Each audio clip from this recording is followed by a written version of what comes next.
perostático, ¿sí? Producido por el Estreptomyces venezolano.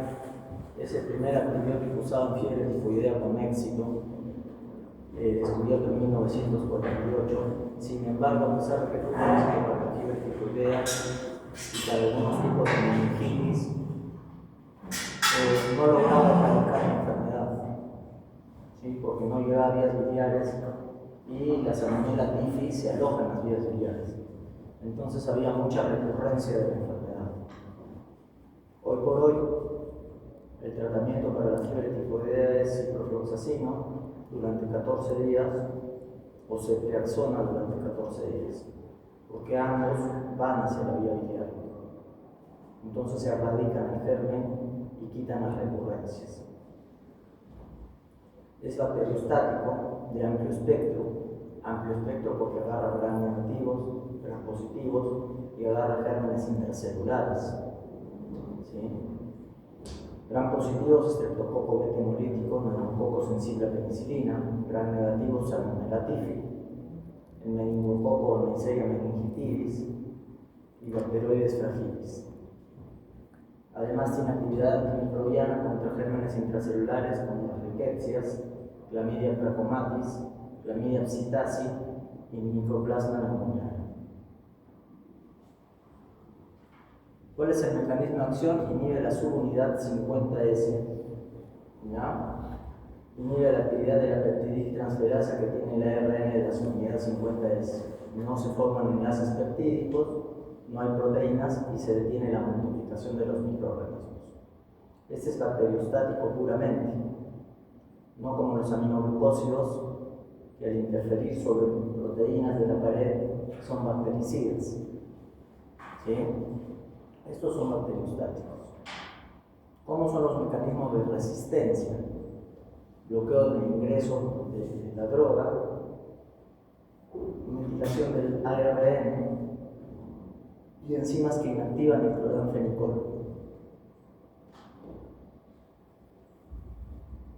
Se puede dar por vía oral, se absorbe 100% en el tubo digestivo. Como palmitato, el cloranfenicol se absorbe el 90%. Se puede dar endovenoso con menos biodisponibilidad, se distribuye por todos los órganos, pasa bien la barrera hematoencefálica, se metaboliza en el hígado el 90% por conjugación, el resto se elimina por orina y se da cada 6 horas.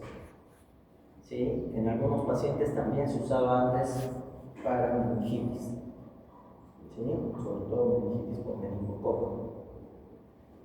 Pero el problema de esto, del cloranfenicol, son sus efectos adversos, que pueden ser mortales. Tiene efectos adversos tóxicos irritativos, puede dar dolor, náuseas, vómitos, como la mayoría de drogas. Puede dar flebitis por vía endovenosa. Puede dar anemia tóxica y síndrome de niño gris. ¿Sí? Se ponen plomitos los bebés. Por eso hay que tratar de nunca dar cloranfenicol a un recién nacido. Sin embargo, si es necesario, porque tiene una meningitis por meningococo, y esta es una de las drogas que le va a agarrar, no hay que darlo más de 25 miligramos por kilo. ¿Ya?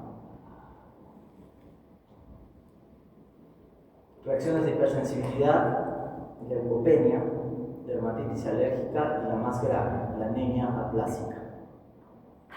Hoy por hoy puede no ser mortal porque hay trasplante de médula en Arequipa. Pero por ejemplo, como les comentaba en el grupo anterior, cuando yo era interno, tuve 2 pacientes con anemia aplásica por cloranfenicol. ¿Sí? Uno de los problemas es que no se da inmediatamente, se da después de 2 a 6 meses.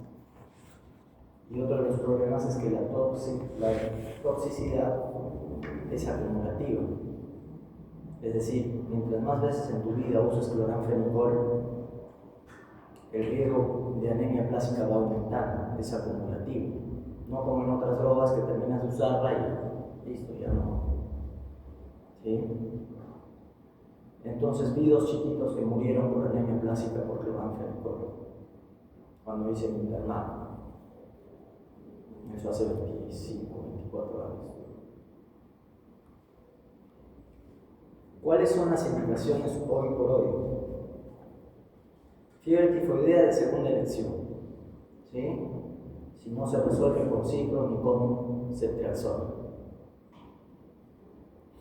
Los de primera elección son ciprofloxacino, 14 días, o ceftriaxona, 14 días. Equivalentes. Meningitis por meningococo, en la cual no se resuelve con otras drogas. Y en infecciones por bacteroides fragiles.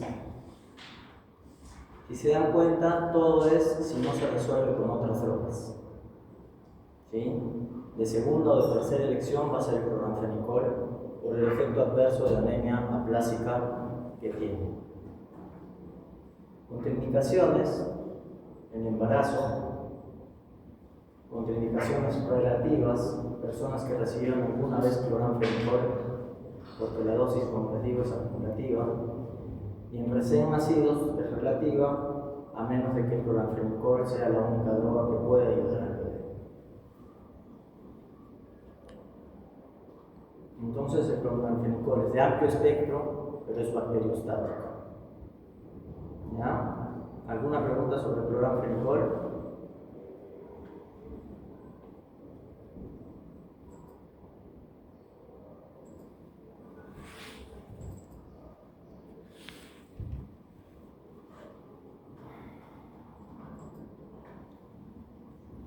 Bien, ahora vamos a ver las tetraciclinas.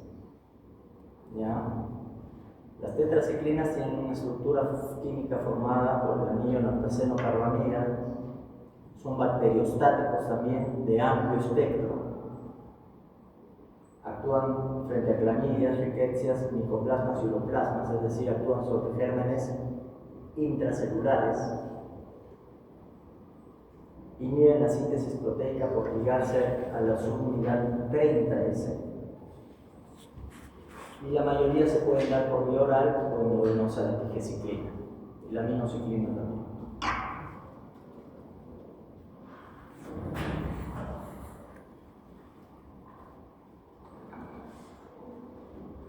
Tenemos las de primera generación, que van a ser la clortetraciclina, la oxitetraciclina, la demetilclortetraciclina o demeclociclina y la tetraciclina. Las de segunda generación, doxiciclina y minociclina, y la de tercera generación, que es la tigeciclina. Son básicamente bacteriostáticos, como les digo, de amplio espectro. Se usan contra bacterias gram positivas, actúan frente a estafilococos, estreptococos beta-hemolíticos, neumococos, sensible a penicilina, Corynebacterium diphtheriae, Bacillus anthracis, Clostridium beta. Frente a gram negativos, Haemophilus influenzae, Haemophilus ducreyi. La tigeciclina tiene actividad contra bacilos aerobios gram negativos, tiene actividad además contra riquecias, uroplasma, clamidias y micoplasma. Entonces tiene una actividad potente. ¿Para qué los utilizamos generalmente? La tigeciclina se usa para gérmenes antibióticos resistentes gram negativos, para infecciones de la vía aérea o vía digestiva. ¿Sí? La tigeciclina. La doxiciclina y la minociclina para neumonías y para gérmenes intracelulares. Y las de primera y de segunda generación para Propionibacterium acnes, que es el germen que produce los granitos, el acné. ¿Sí? Entonces para eso se usa.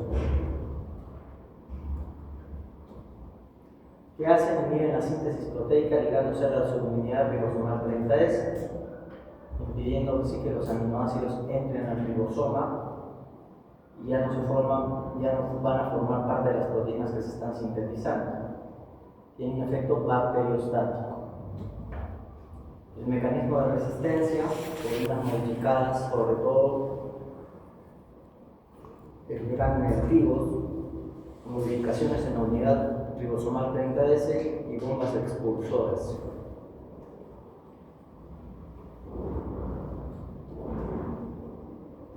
Su farmacocinética, las de primera generación se dan por vía oral,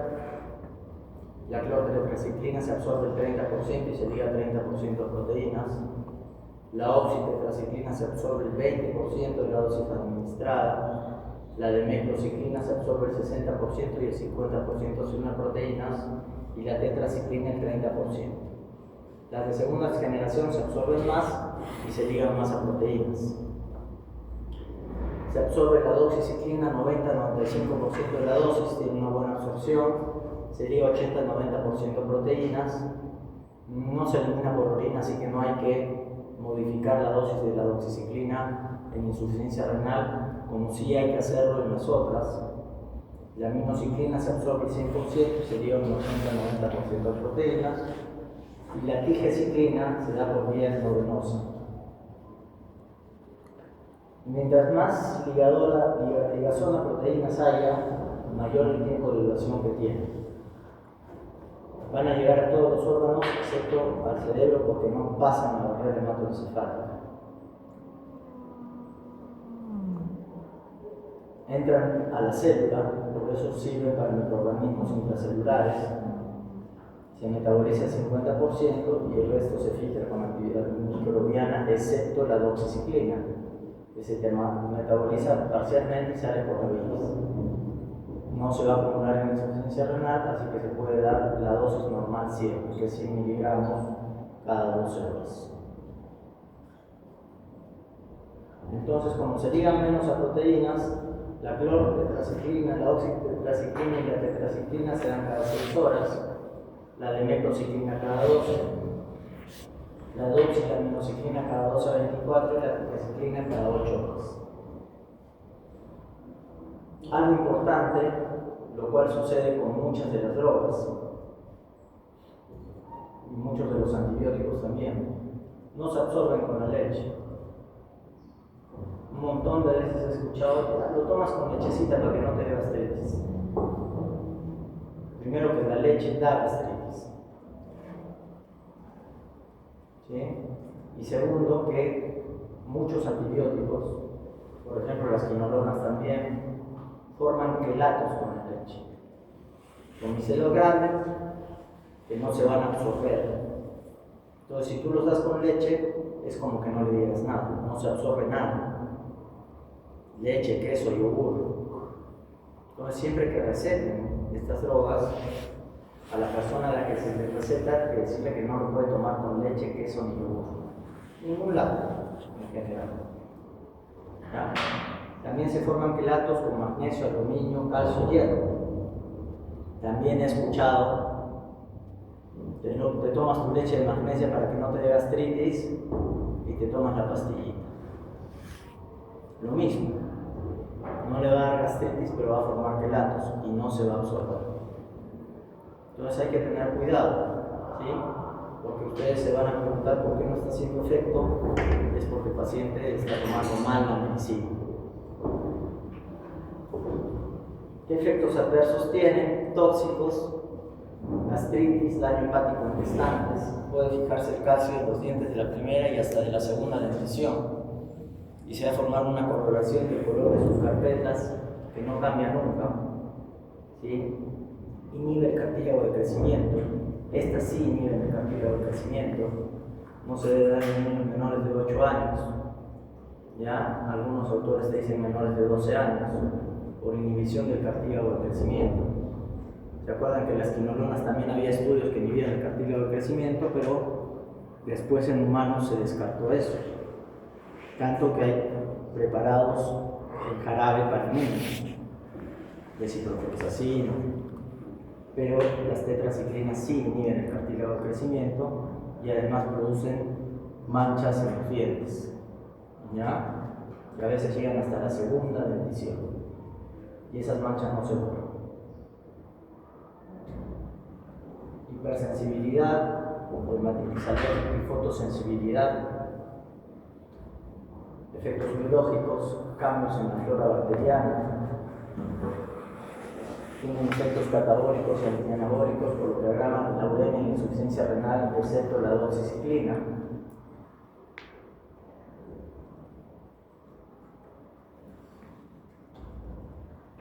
¿Cuáles son las indicaciones?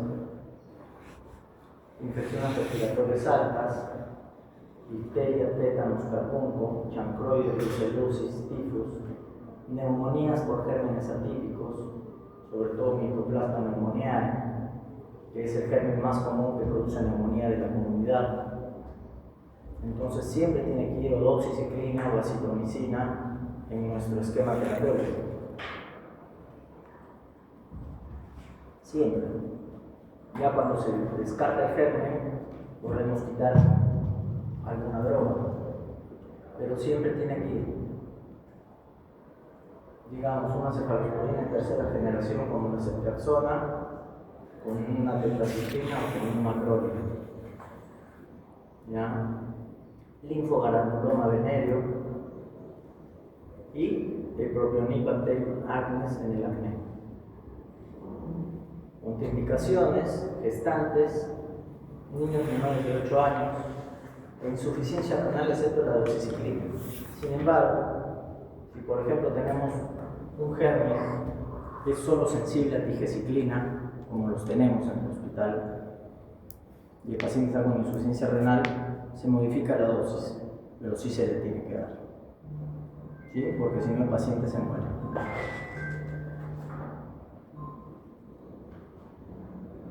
Bien, ¿alguna pregunta con tetraciclinas? ¿Cuáles eran los fármacos ¿Para qué?